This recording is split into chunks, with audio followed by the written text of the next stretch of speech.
POPDocs, take one, Mark.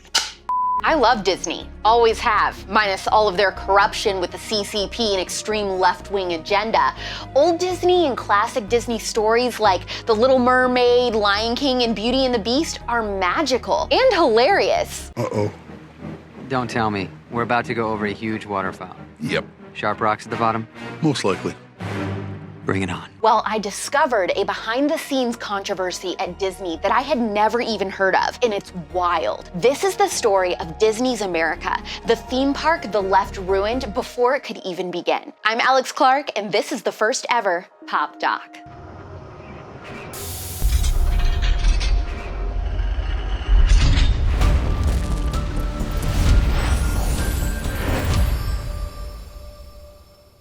Let's go back to 1990. The Hubble Space Telescope launches. George H.W. Bush is president, and everyone is talking about Pretty Woman, Home Alone, and Teenage Mutant Ninja Turtles. And Ice Ice Baby was everywhere. Word to your mother. Also, there's a brand new CEO at Disney who has lots of big ideas on how to take Disney to the next level, Michael Eisner. Well, I think it's one of the few things, at least in this country, and now more and more around the world, that people have some faith in.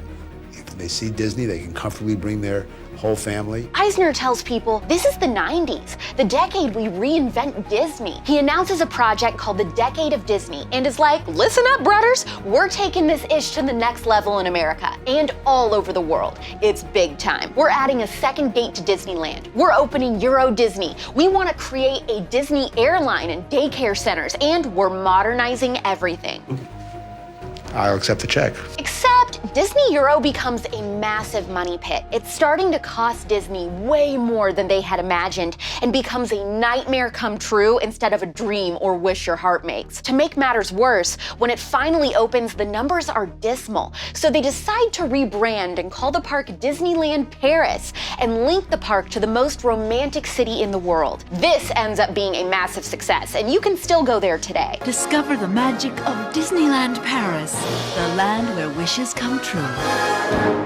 After losing so much money on the project, they decide to scrap a lot of the other ideas they have for back home in America and instead focus on less expensive, smaller projects. By 1991, a guy named Dick Nunes, the president of the Outdoor Recreation Division, convinces Eisner and some of the other execs to go on a little trip to Colonial Williamsburg, which is a themed historical town in Virginia. They love the idea of a historical themed Disney park, but after thinking about it, they decide that a theme park in that area probably wouldn't be a good idea after all because it's too out of the way and the business would be seasonal. Then a light bulb goes off. They know the perfect place for a historical Disney attraction, the greater Washington, D.C. area. With 19 million people visiting D.C. who are obsessed with history every year, it's a no-brainer. They've found a gold mine. They start buying up land in Prince William County, but tell none of the sellers it's Disney who's buying. They want this to all be hush-hush. Eventually, they secure close to 2,000 acres, and Eisner holds a super secret meeting with Walt Disney Imagineering, led by Bob Weiss. He'll be very important later. This is the team in charge of developing theme parks and attractions, and they are used to keeping everything out of the public eye. Eisner says, whatever we ultimately do, it should be built around a small number of emotionally stirring, heart-wrenching stories based on important themes in American history.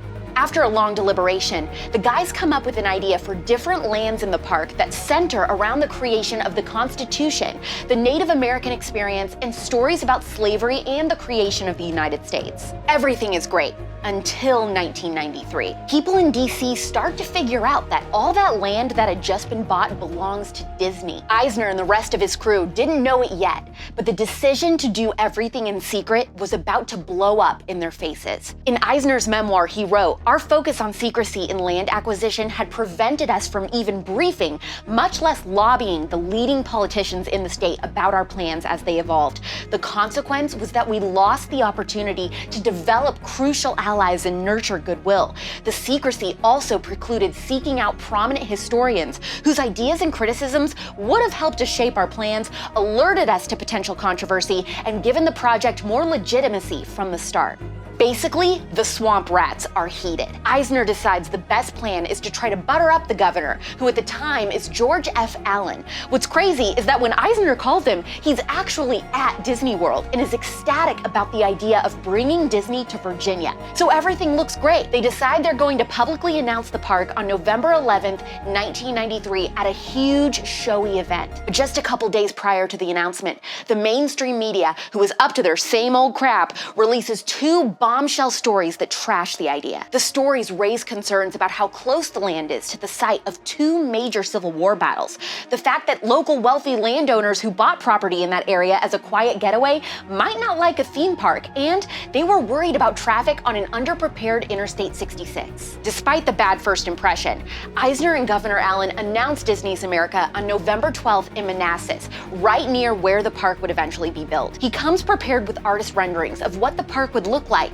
and a brochure with pictures of all the different historical lands the park would have. The first was Crossroads USA, which they call a spirited portrait of mid-19th century commerce. The idea was for this land to be the Disney's America version of Main Street USA and other Disney parks, where all the main shops and restaurants were. Visitors to Crossroads USA may live the American dream of the Civil War era, literally, by lodging amid the hustle and bustle in a themed 19th century inn with additional suites spread throughout the town. Sidebar, I'm in. The second territory would be President's Square. President's Square celebrates the birth of democracy and the patriots who fought to preserve it. There would also be an attraction called the Hall of Presidents, a moving account of the making of our nation, which they would relocate from Walt Disney World to rural Virginia. The third land would be Native America. Native America explores the life of America's first inhabitants, their accord with the environment, and the timeless works of art they created long before European colonization.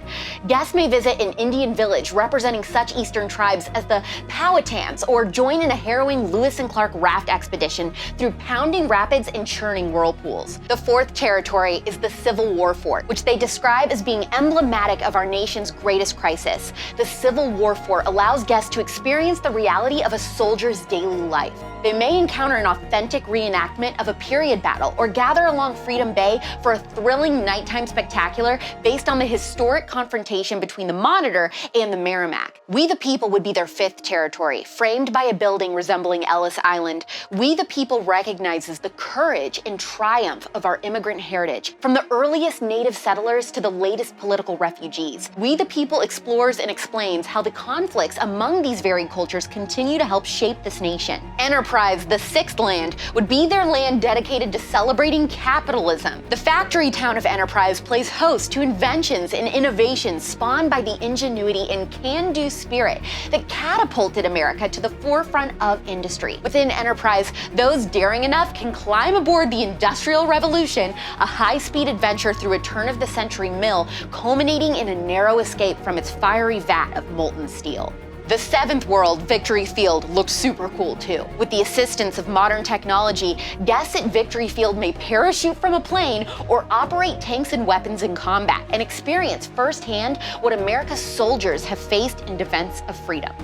State Fair, the eighth section of the park, would be, well, a state fair. A 60-foot Ferris wheel, classic wooden roller coaster, and a tribute to the country's favorite pastime, baseball. Amid a backdrop of rolling cornfields, where fans may have a hot dog and take a seat in an authentic, old-fashioned ballpark and watch America's legendary greats gather for an exhibition all-star competition.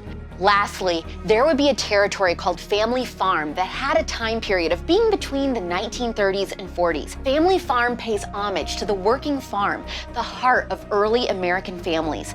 Visitors see how crops are harvested, learn how to make homemade ice cream or milk a cow, and even participate in a nearby country wedding, barn dance, and buffet. The crowd is smitten with these ideas. Everyone is stoked. Until Bob Weiss, remember I told you he'd be important, tells a room packed with reporters, local and state politicians, and community residents, "We want to make you a Civil War soldier. We want to make you feel what it was like to be a slave or what it was like to escape through an underground railroad." Yeah, Yikes. This is a massive mistake. In his memoir, Eisner said that within days, critics had seized on this statement as the height of presumption.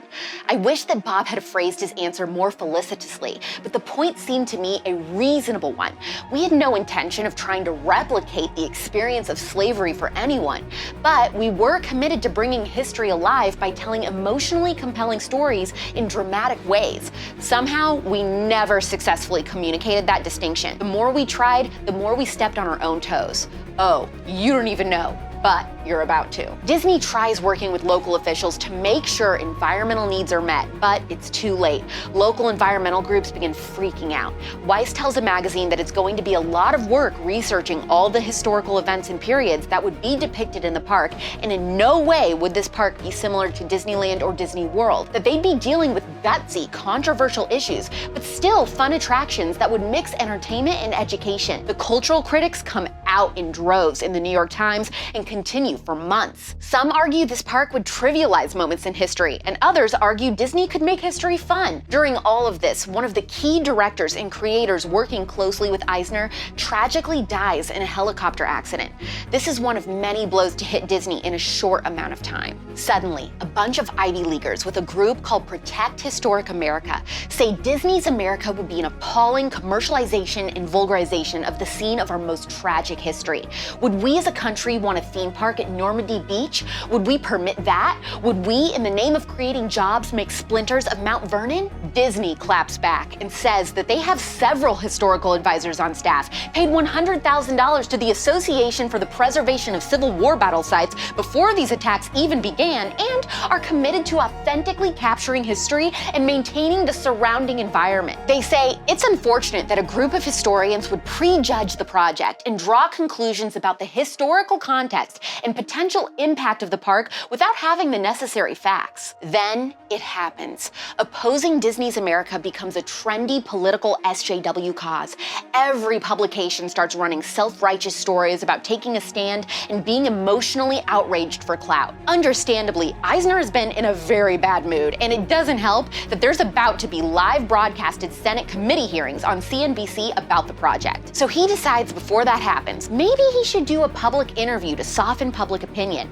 But the opposite happens. He ends up railing against all the historians who are opposed to the park, and while trying to defend himself, says he never paid attention while he learned about their writings in history class because it was so boring. Oh dear, the public now hates him. He looks like a total jerk and tries to lobby senators and congressmen by inviting them to a private screening of The Lion King. But then when they walk outside, they're met by tons of angry protesters. Eisner can't win. Despite all of this, the Senate committee hearings go really well, actually. The government decides it's not going to interfere with the creation of Disney's America. More bad news is looming, though. The left hates the name Disney's America. It's another massive controversy. So they changed the name of the park to Disney's America Celebration and even come up with tweaks to the lands in the park and attractions. But it just becomes obvious that that won't cut it. Everything is going to cost way more money than they initially thought, and they realize they'll be operating at a loss just like Euro Disney. It's time to pull the plug. Eisner announces that largely through our own missteps, the Walt Disney Company has been effectively portrayed as an enemy of American history and a plunderer of sacred ground. Recently on the Imagineering story, Eisner said, "We were at the wrong place at the wrong time, and the people we were fighting had the ink. They came after us every day in the newspapers." That's the CUTEservatives on the rise and fall of Disney's America. The question is, if the left wouldn't have gotten involved, would this park have been possible? If an entire generation of kids would have been able to experience and learn at a historical theme park, do you think it would have made a difference in how those kids viewed America when they grew up? Maybe Disney's America would have saved a generation. Maybe it would have made things worse. What do you think? Would you have liked going to Disney's America? Do you think it would have been successful? Tell me in the comments if you loved our first ever POPDoc. It's pop culture without the propaganda every single day. I'm AlexClark, and this is POPlitics.